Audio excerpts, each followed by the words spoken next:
After all these years and multiple Superman movies, this is still one of the best ones. And really thinking about it this time around, I think it's because the story really works for this movie. Because it feels like a natural continuation of the first film, which to a certain degree makes sense because of how Richard Donner was originally supposed to do both of them. And it just feels natural that Lois would start to suspect that Clark was Superman. I mean, as fans, we always joke about that. You know, why doesn't everybody figure that out at this point?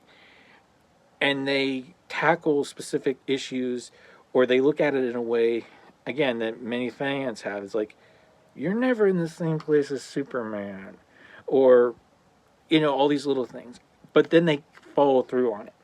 And we get to see how Clark actually feels about Lois, and we get to see what this version would be like without his powers, and then, you know, we get to see him grow as a character in the sense that he grows, that he's like, I'm ready to settle down, I'm ready to be my own person. He falls when General Zod and everyone comes, and he starts to realize just what being human means, and his rise again to being Superman. But I also think you have that story, you have their love story, but you also have solid action. You have the opening scene in Paris.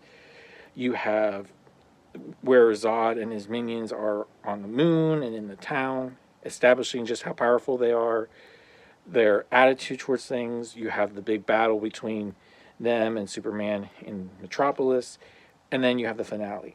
So you have plenty of action. You've got plenty of solid story here. You've got plenty of good character work, that it's just like, yeah, this has all the right ingredients.